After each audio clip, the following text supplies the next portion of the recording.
Hello, bonjour à tous, je suis Niki Stan. Aujourd'hui, on va réaliser un lustre. Bien sûr, vous pouvez vous abonner, liker et commenter si cela vous plaît. C'est parti. Je pense qu'ici, tout le monde connaît les lustres araignées. J'en ai acheté un. Par contre, je voulais le transformer parce que j'aime pas vraiment son aspect initial.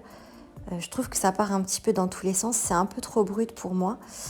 Du coup, je vais essayer de faire autre chose. Je vais utiliser cette planche.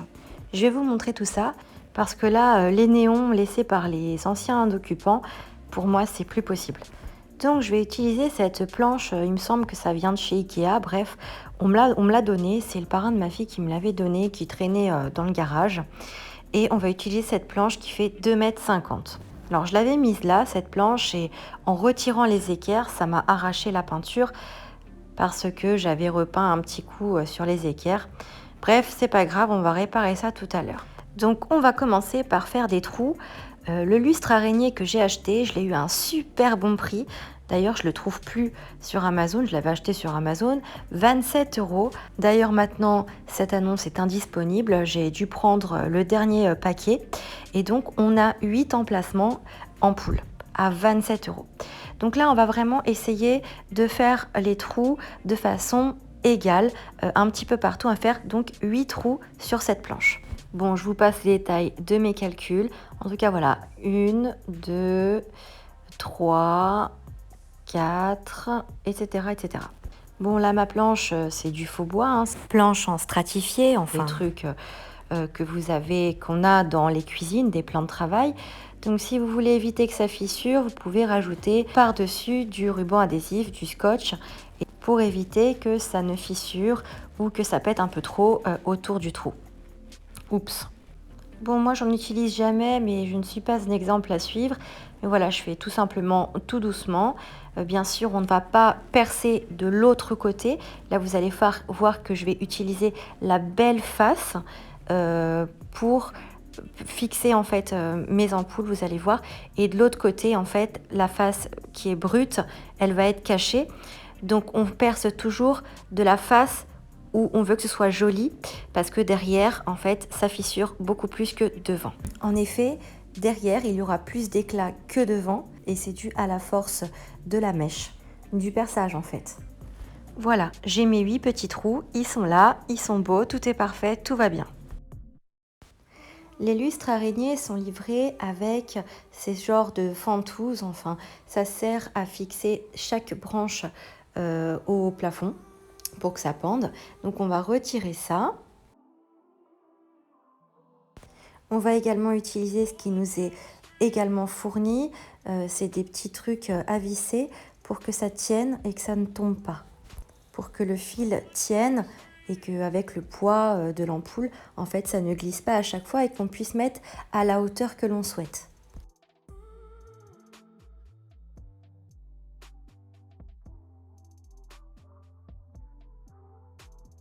J'ai décidé de bien les clipser dans le trou.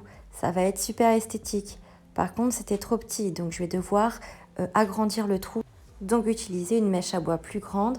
Il me semble que j'avais utilisé du 6 et là je vais utiliser probablement un peu plus grand, la taille au-dessus.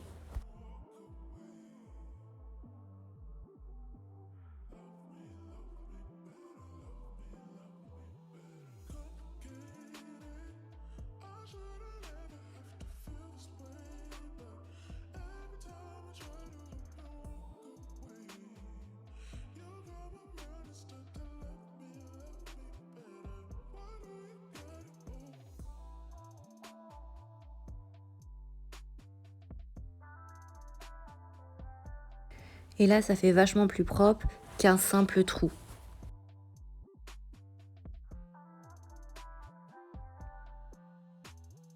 Il me semble que cette planche, c'est un plan de travail pour îlot central, un peu comme ceci.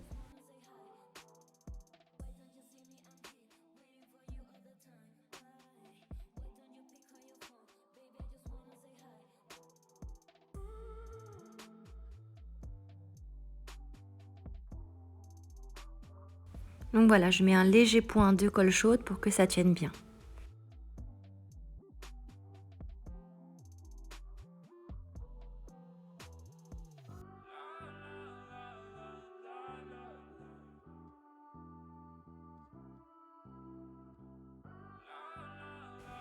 D'ailleurs, je remarque qu'on voit Elena qui joue avec son pop-it derrière pendant que je bricole. Toujours avec un de mes t-shirts.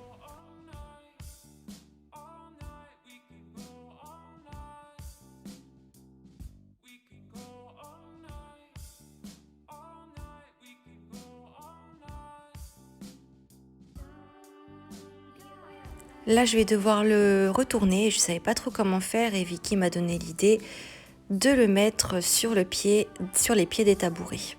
Comme ça, les petits embouts qu'on vient de fixer en plastique ne vont pas se casser. Et c'est un travail en équipe, j'ai l'impression.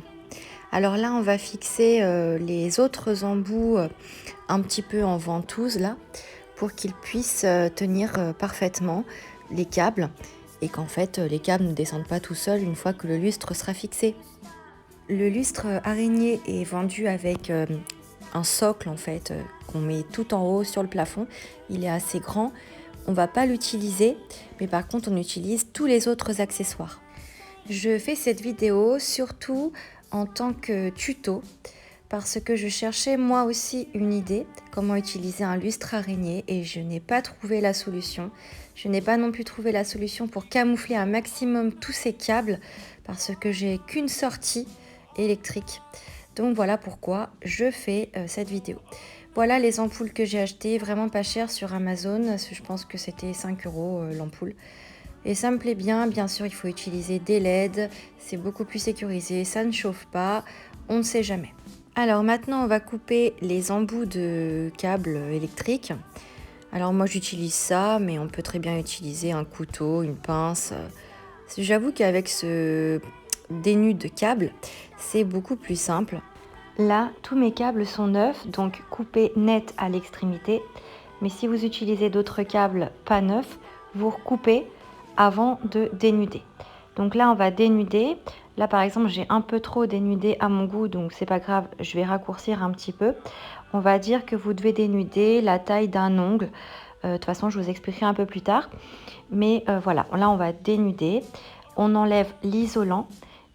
Après, donc, vous avez le câble à l'intérieur. Et puis, la partie noire, c'est la gaine.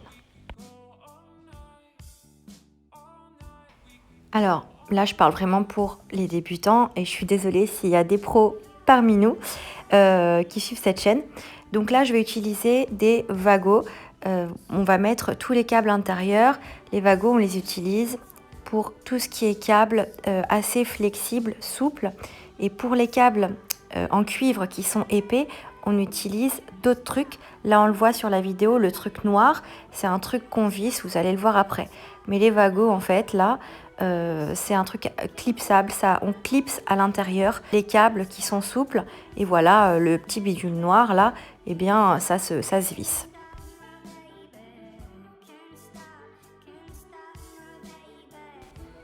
Alors, peu importe le nombre d'emplacements de câbles, c'est pas grave. Parce qu'en fait, même si on a besoin de 8, 10 emplacements ou plus, en fait, on va, par exemple, utiliser un wagot de 3, un wagot de 4, un wagot de 4, etc. Et après, on va relier avec un fil tous ces wagots. Donc, c'est pas très grave. Alors, wagot, W-A-G-O ou wagot, je sais pas comment on le dit, ce sont des connecteurs électriques. Hein. Wagot, c'est juste la marque. Avant de mettre un câble électrique dans le wagot, encore une fois, je l'explique pour les personnes qui ne connaissent pas, on va le torsader pour que ça rentre parfaitement et qu'il n'y ait pas des mèches qui partent un peu partout. Ici, on ne voit pas bien encore, mais j'ai deux couleurs de câbles d'âme en fait et d'isolant. Vous allez voir deux couleurs d'isolant. L'âme, c'est ce qu'il y a à l'intérieur de l'isolant, le truc en cuivre. Donc, il y a deux couleurs, il y a du marron et du bleu. Le bleu, c'est le neutre et le marron, c'est la phase. La phase peut être rouge, il me semble, et d'autres couleurs, mais ne peut pas être bleu. Donc en fait, on va mettre dans un connecteur électrique les bleus, une couleur, et dans un autre connecteur électrique, l'autre couleur. Il ne faut pas les mélanger. Alors certains câbles ont également du vert ou du jaune. Ça, c'est autre chose, c'est la terre. Quoi qu'il en soit, la phase ne peut pas être bleu parce que c'est le neutre, ni vert et jaune parce que c'est la terre. Mais ça peut être toute autre couleur. Là, en l'occurrence, pour ce lustre que j'ai acheté, c'est marron.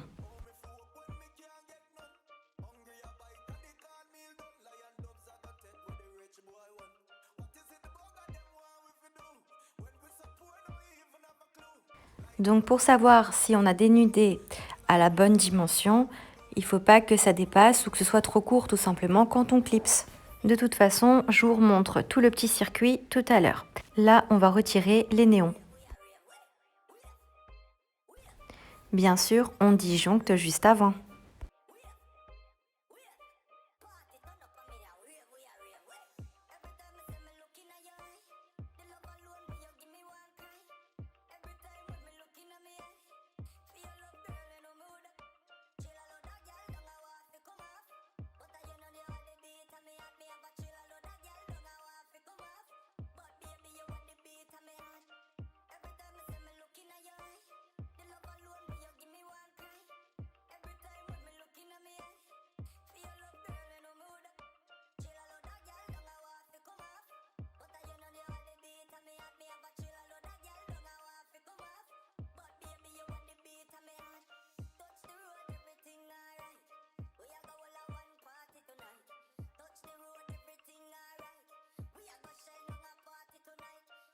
Pour pouvoir travailler facilement, je vais mettre un câble long.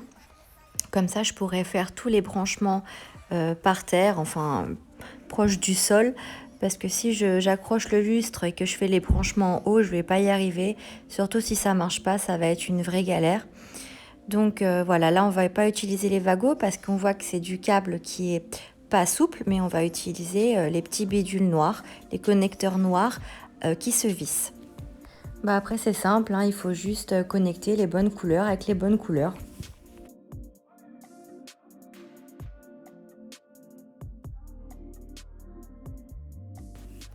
On retourne à notre lustre. Donc là je vais vous montrer le branchement. Là j'ai utilisé donc un wagot pour je sais pas mettre 4-5 sorties de câbles et j'ai laissé un emplacement. Et cet emplacement va servir à faire un pont, à relier les deux wagots, ceux de même couleur.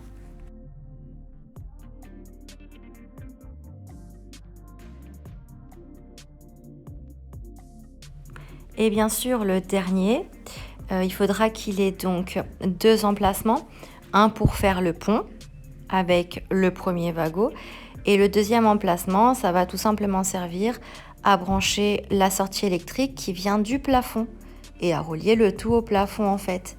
En fait, il faut qu'il y ait un pont, il faut qu'il y ait l'électricité dans tous les connecteurs électriques, dans tous les câbles, enfin un pont partout quoi. Là, on voit bien, le bleu va être relié à l'autre bleu, les marrons vont être reliés à l'autre connecteur marron. Tout est en système de pont avec ce câble bleu parce que j'avais pas d'autres câbles, mais ça peut être un autre câble, ça on s'en fiche. Voilà. Et puis après, le dernier trou qui va rester, donc il y a deux wagots qui vont rester avec deux trous. Ça va être pour l'électricité principale.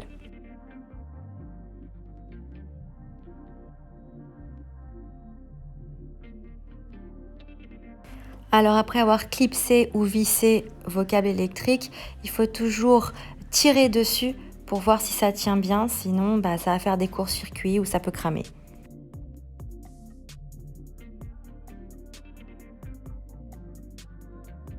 Bon allez, je fais une pause, je répare mes bêtises.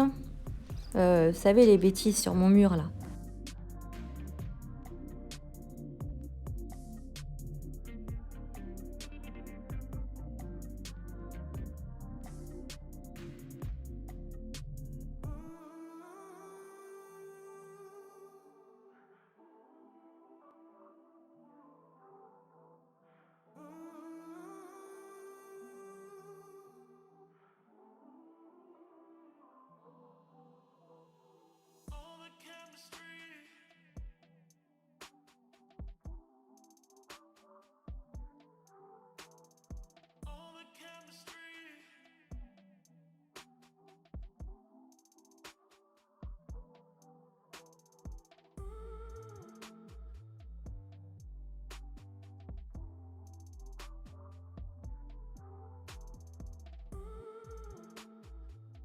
Voilà, il ne faut plus que ça sèche et puis à repeindre.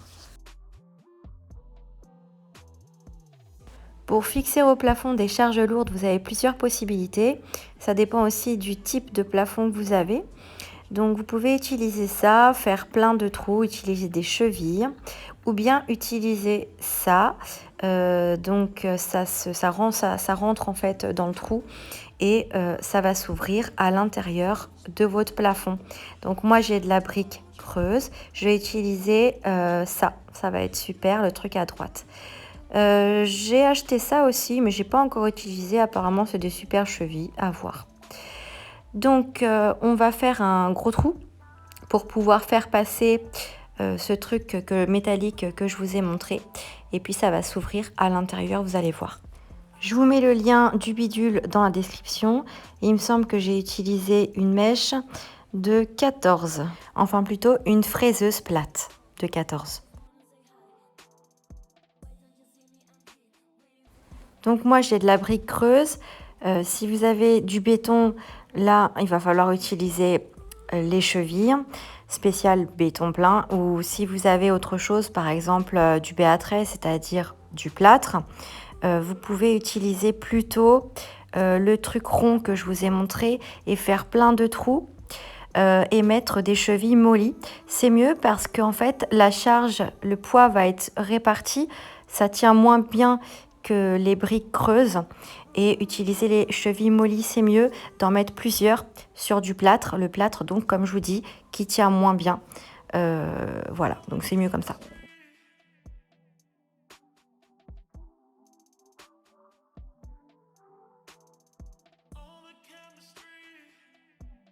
Bon là, l'entrée du trou était un peu plus grande parce que bon, c'était un premier essai. J'avais utilisé du 16 au lieu du 14. Bref, là, on va mettre ça dans le trou, comme ça, et puis ça va s'ouvrir à l'intérieur. Après, il y a juste à visser le petit écrou, et puis c'est réglé, en fait. Il ne peut plus rien se passer, ça ne peut pas tomber, hein, ça c'est sûr. Donc là, il fallait vraiment ça pour une charge lourde, surtout que la planche fait 2,50 m de long. Je vais en mettre 3.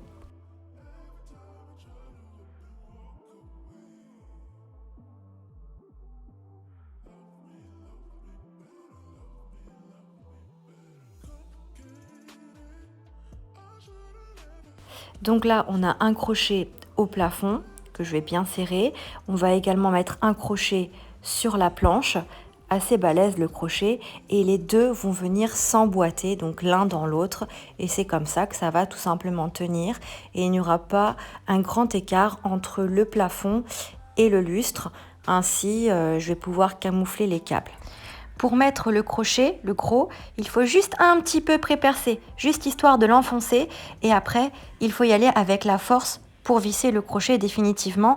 Tout simplement, si on préperce un gros trou, eh bien, le crochet va tourner dans le vide. Enfin, il y aura beaucoup trop de jeu. Voilà, c'est fini. J'ai juste à bien camoufler les câbles. Voilà, j'avais plus la force de le faire. Là, j'en ai eu marre, quoi. Mais voilà, le résultat. Je suis plutôt satisfaite. Voilà. Surtout que le lustre m'aura coûté 27 € et on sait très bien que des lustres de 2,50 m, il n'y en a presque pas. Et puis, s'il y en avait, ça coûterait très cher. Voilà, n'hésitez pas à vous abonner. Je vous fais des bisous. J'espère que ça aura aidé quelqu'un. À très vite. Bye bye.